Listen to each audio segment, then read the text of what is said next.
한 절 말씀 같이 읽겠습니다.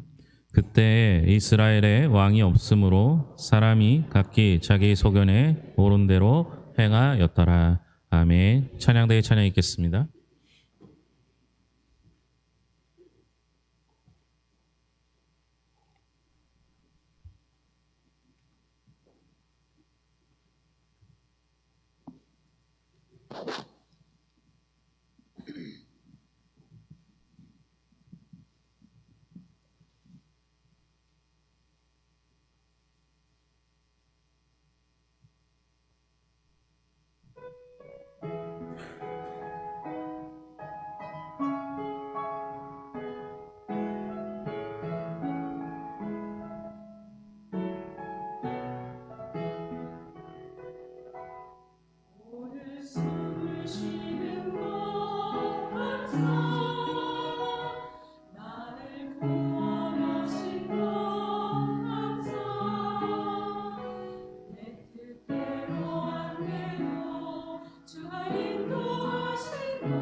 거의 4달 동안 사사기를 보고 있습니다.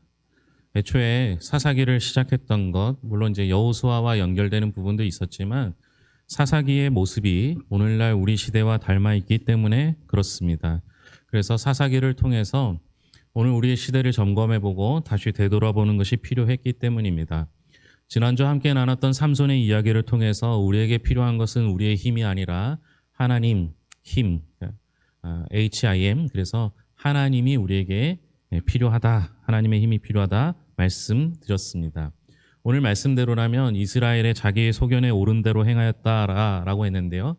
그 이유를 이스라엘에 왕이 없었기 때문이라고 설명하고 있습니다. 여러분, 이스라엘에 왕이 없었습니까? 아니죠. 이스라엘에 왕이 있었습니다. 그 왕이 누굽니까? 하나님이 되십니다. 그 하나님은 이스라엘의 왕뿐만 아니라 만왕의 왕이 되어 주셔서 우리 모두의 왕이십니다. 이스라엘은 하나님을 왕으로 삼기를 거절했고 사람을 왕으로 세우길 원했기 때문에 문제였던 것이죠. 사사시대의 비극은 바로 하나님을 왕으로 섬기지 아니하고 사람을 왕으로 세우려고 했던 것에서부터 시작합니다. 그때 이스라엘의 왕이 없으므로 사람이 각기 자기의 소견에 오른 대로 행하였더라. 이게 사사기의 처음 부분과 끝부분을 장식하고 중간중간에 이런 이야기가 나옵니다. 이게 결론이에요. 해피엔딩이 아니라 슬픈 결말로 마무리되고 왕정시대로 이어집니다. 사무엘에서부터 시작되어지는 새로운 세상이 준비되어지고 있었죠. 그러니까 사사기는 한 시대의 종말, 한 시대가 끝이 나고 새로운 시대를 맞이하는 어둠의 시작이 되는 시점이 되었습니다. 오늘 그 이유를 좀 살펴보려고 하는데요. 사사기는 흔히 12사사로 대표되는 12명의 사사가 있었고 그 사사기의 마지막 사사로 불리는 삼손의 이야기를 끝으로 끝나는 것이 아니라 두 가지 이야기가 더 추가되어 있습니다. 첫째는 17장부터 나오는 미가의 집에 관한 이야기입니다. 미가의 집에 관한 이야기를 보면 미가의 집은 부유한 집안으로 보입니다. 꽤 많은 돈을 누군가 훔쳐갔음에도 불구하고 타격이 입지 않는 그런 집안이었죠. 그런데 나중에 그 미가의 집에서 잃어버렸던 그 돈은 그 아들이었던 미가가 훔쳐간 것으로 엄마에게 이야기를 합니다. 여러분 같으면 어떻게 하시겠어요? 자녀가 꽤 많은 돈을, 그것도 한 제사장의 연봉에 몇십 배 달하는 그 돈을 훔쳐갔다라면 그 사실을 알면 여러분들 아들을 어떻게 하시겠어요? 혼을 내든지 교육을 하든지 그 돈을 다시 뺐든지 여러 가지 방법이 있을 텐데 이 엄마는 독특한 행동을 하게 됩니다. 자녀가 훔쳐갔는데 그것의 얘기를 듣고 내 자녀가 훔쳐간 돈이니까 내 자녀한테 갔지 이렇게 안심했는지 모르겠지만 에봇을 만들고 드라빔을 만들고 그리고 제단을 만들게 됩니다. 에봇은 제사장이 입는 옷이에요. 드라빔은 우상에 가깝습니다. 그리고 제단은 말 그대로 예배를 드리는 곳입니다. 그러니까 제사장이 입을 옷도 예배 드릴 장소도 마련되어 있습니다. 뭐만 없어요? 제사장만 없는 거예요. 여러분, 아이가 잘못을 했으면 훈육을 해야 되는데 그렇지 않고 오히려 이상한 짓을 하게 됩니다. 때마침 지나가는 가난했던 레윈이 그곳을 지나가게 되고 그를 선대했다가 그가 레윈인 것을 알고 그를 자신의 제사장으로 삼게 됩니다. 여러분, 이야기가 이상하게 들리지 않습니까? 다 이상해요. 심지어 나중에는 그들의 아들과 같이 대하였더라. 제사장을 그렇게 대했다는 거죠. 저한테 우리 교회에 이제 사역했던 제가 이제 우리 교회에서 함께 지냈던 분들 중에 저한테 이제 저보다 나이가 많으신데 영적인 아버지라고 이렇게 하신 분이 있어요. 저는 여러분들의 영적인 아버지가 아닙니다. 우리 아버지 되시는 분은 하나님 한 분밖에 없어요. 그런데 이렇게 주의 종님, 나는 종은 들어봤어도 종님은 처음 들어봤어요. 주의 종님이래요. 영적인 아버지라고 얘기하고 저를 막 이렇게 띄워주더라고요. 그러더니 나중에 문제가 생기니까 나이를 따지시더라고요. 나이 몇이냐. 여러분, 제사장은요, 원래 해야 하는 일이 하나님의 말씀을 그대로 전하는 일이에요. 근데 이 집이 부유하니까 사설 제사장, 그러니까 내가 제사장을 고용한 거예요. 그러면 의도가 뭐겠어요? 내가 원하는 얘기를 해달라는 거예요. 나를 위하여 복을 빌어달라는 거예요. 이런 일들을 하는 거예요. 여러분, 이게 정말 제대로 된 모습이라고 볼 수 있겠습니까? 거기서 제사장 노릇을 하는 그 제사장도 이상한 겁니다. 한 시대의 타락은 말씀이 제대로 전해지지 않는 것에서부터 시작됩니다. 말씀이 제대로 전해지는 것은 그 말씀을 내가 하나님의 말씀으로 받아들이는 것, 내가 원하는 말씀이 아니라 하나님의 말씀을 그대로 받아들이는 것에서부터 시작해야 되는 것이죠. 그런데 이렇게 사설 제사장, 우리 집 제사장, 내가 원하는 얘기를 하는 제사장이라고 듣는다면 큰 문제가 생깁니다. 이것도 이상한데요. 더 이상한 얘기가 이어서 나옵니다. 제사장이 결혼을 합니다. 여기까지는 괜찮죠. 그런데 그 제사장이 첩을 드리게 됩니다. 이상하죠. 그런데 그 첩이 떠나갑니다. 자신의 처갓집으로, 자신의 집으로, 친정으로 돌아간 거죠.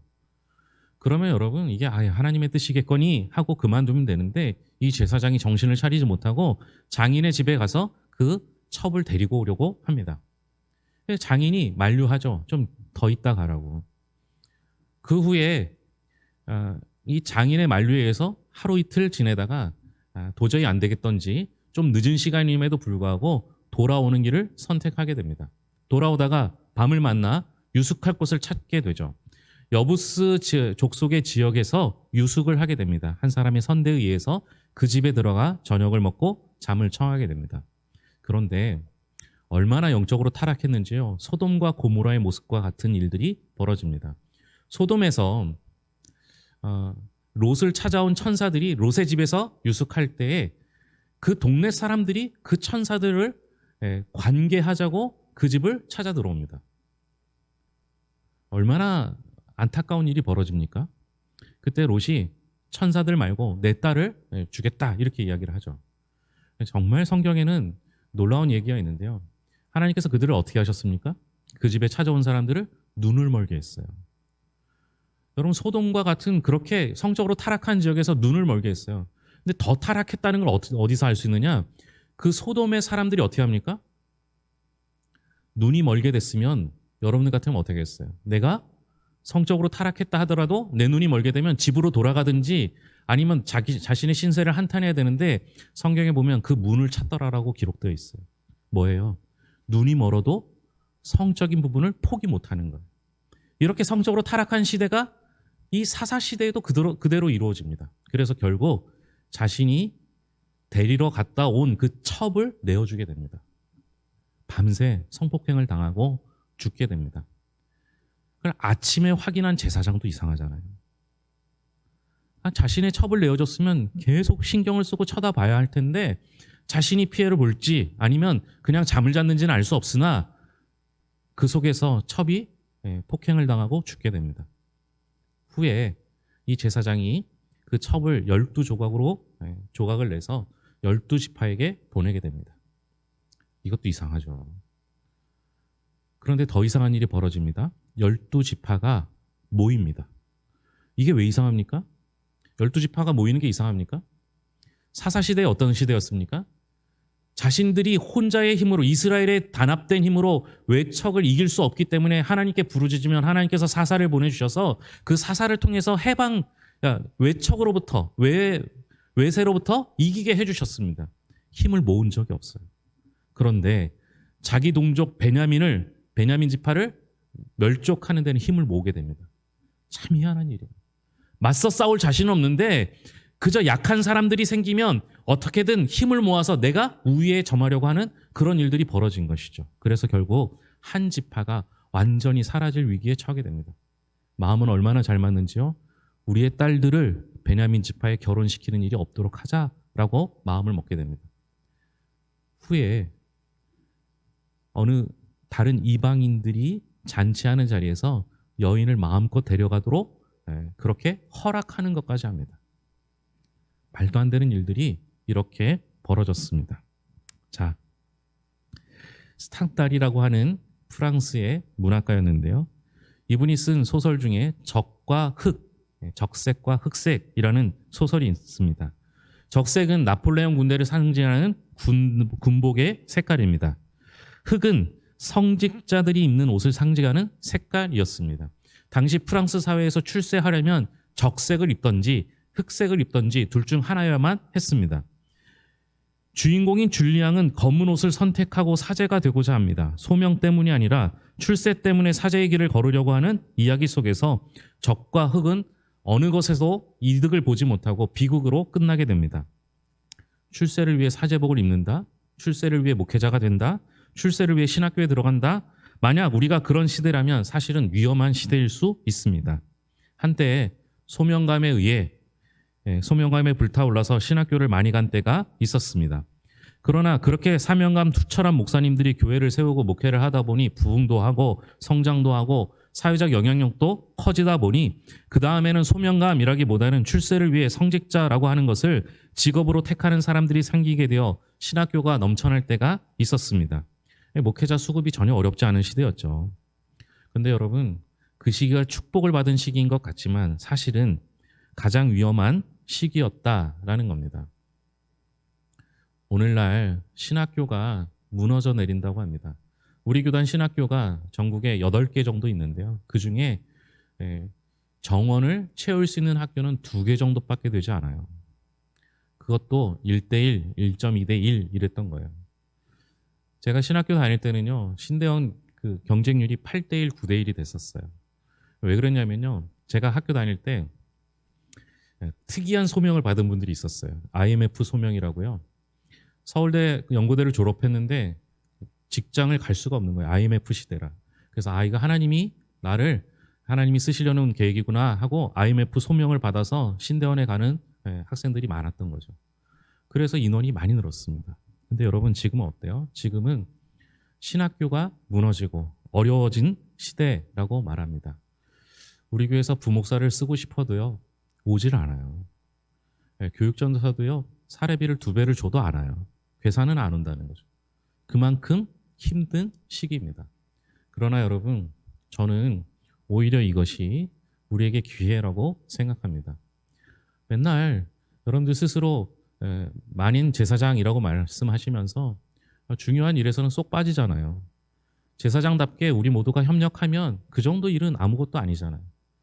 넓은 길이 아니라 좁은 길을 가고자 선택한다면 그 길을 따라 사명을 가지고 하나님의 일을 감당한다면 오히려 지금은 위기가 아니라 기회의 시대라고 생각합니다. 우리가 선택할 수 있는 게 아니죠. 주님이 부르시면 그 부르시는 곳으로 가야 하는 겁니다. 주님이 원하시면 그 길을 따라가는 것이 우리가 해야 할 일인 것이죠. 비록 지금 코로나를 견뎌내면서 교회가 힘들어지고 또 어려워지고 목사님들은 점점 그 인원이 줄어가고 문 닫는 교회들이 생겨나는 지금 이 어려운 시기가 오히려 우리에게 기회가 될 수 있음을 사사시대를 통해서 보여주고 있습니다. 자, 이게 사사시대의 결론 부분에 나오는 거예요. 교회가 타락하고 제사장이 타락하고 이스라엘이 타락한 그 모습 속에서 우리는 무엇을 살펴봐야 하겠습니까? 사사기를 결론적으로 3가지 정도 이야기하고 마치려고 합니다. 첫째는 죄를 짓고 또 죄를 짓는 반복되는 상황 속에서 우리가 깨달아야 하는 것이죠.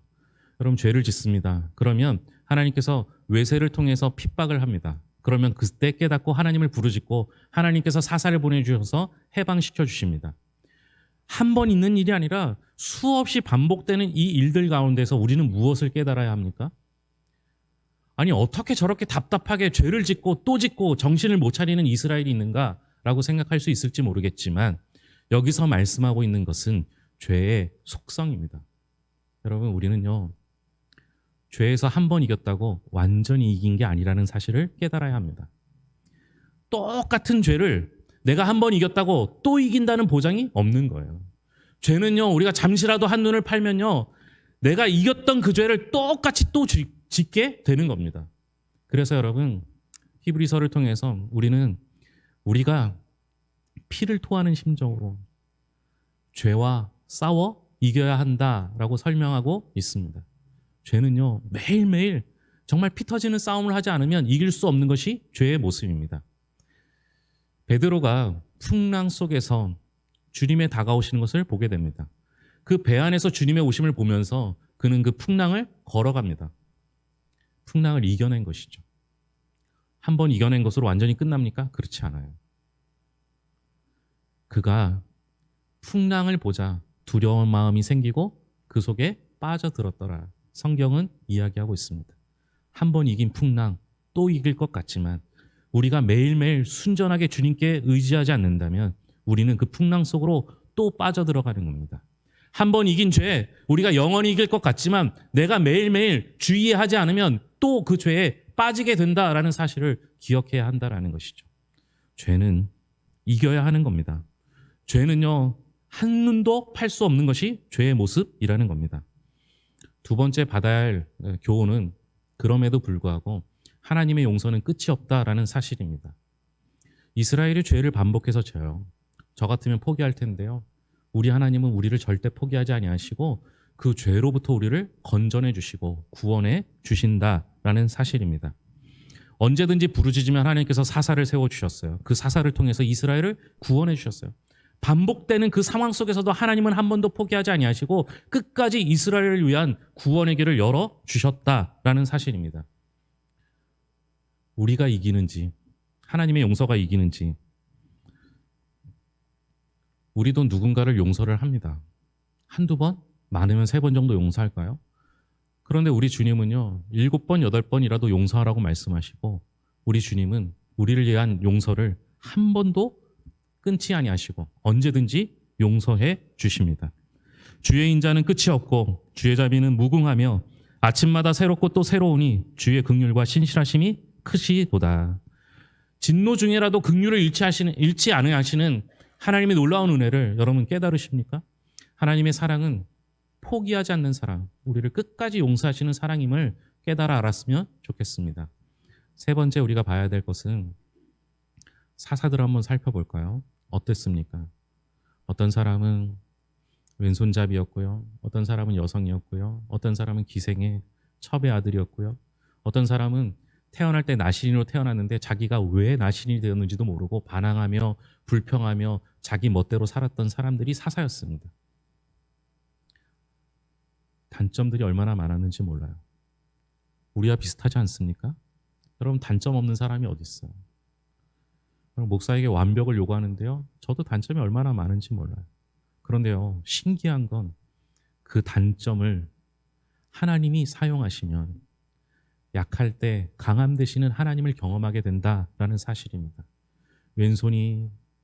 왼손잡이라면 그 왼손이 말라서 쓸 수 없다면 하나님께서 친히 왼손이 되어주시고 힘이 없다면 힘이 되어주시고 불평과 원망 가운데 그저 힘만 센 사람이 있다면 하나님께서 그 힘을 꺾어주시고 하나님의 힘으로 이기게 하시는 것이 하나님의 방법이라는 겁니다. 사랑하는 성도 여러분, 하나님이 여러분을 사용하시면 여러분들의 단점을 보완하실 줄로 믿습니다. 하나님이 우리를 통해서 일하실 때는 우리의 약함을 강함으로 바꾸셔서 하나님의 일들을 이루어 가실 줄로 믿습니다. 중요한 건 뭐예요? 그때 왕이 없으므로 이스라엘 백성들은 하나님을 왕으로 여긴 적이 없었던 겁니다. 이제 우리가 하나님의 뜻대로 하나님이 원하시는 하나님이 기뻐하시는 시대를 만들어 가고자 한다면 이제 우리에게는 왕이 있어야 하는 것이죠. 그 왕은 누구십니까? 우리 하나님이 되십니다. 하나님이 우리의 왕이 되어주십니다. 이제 여러분들의 고백 속에 내가 왕이 아니라 내가 힘이 아니라 내가 능력이 아니라 내게 능력 주시는 그 하나님이 나의 왕이십니다. 고백하는 삶을 살 수 있기를 바랍니다. 이 왕이 여러분들의 삶을 영원토록 통치할 수 있기를 주님의 이름으로 축복합니다. 기도하겠습니다. 하나님 아버지 감사합니다. 사사기를 통해서 정말 안타깝고 어찌할 수 없는 이스라엘 백성들을 보게 됩니다. 하나님 도우시고 인도하여 주셔서 하나님 아버지 우리가 동일한 죄를 반복하지 않게 하여 주시옵소서. 매일매일 순전하지 않으면 우리가 죄에 빠질 수밖에 없는 연약한 죄인임을 깨닫게 하여 주시옵소서. 남들 볼 정신이 없습니다. 남들 비판할 정신이 없습니다. 내 죄 자체도 감당하기 어렵기에 날마다 주 앞에 엎드려 기도하오니 주님 우리를 붙잡아 주시옵소서. 하나님 아버지 우리가 죄인임에도 불구하고 하나님께서는 나를 단 한 번도 포기한 적이 없으십니다. 하나님의 놀라운 은혜와 사랑을 깨닫게 하여 주셔서 포기하지 않는 주님의 사랑 안에 그 품 안에 안기게 하여 주시옵소서. 아버지 하나님, 하나님께서는 우리의 단점을 강함으로 바꿔주셨습니다. 하나님 손에 붙들리면 우리는 우리의 일이 아니라 하나님의 일을 감당하게 됩니다. 하나님, 단점 때문에 안타까워하거나 불평하거나 원망하지 않게 하시고 하나님 손에 붙들려 하나님의 뜻을 이루는 주님의 백성 되게 하여 주시옵소서. 무엇보다 이 일을 위하여 우리의 왕은 하나님밖에 없습니다. 우리의 주인은 하나님이십니다. 내가 주인, 내 능력이 주인, 내 힘이 주인이 아니라 오로지 우리의 힘이 되시고 능력이 되신 하나님만을 주인으로 왕으로 삼고 살아갈 수 있도록 붙잡아 주시옵소서. 모든 것을 예수님의 이름으로 기도합니다. 아멘.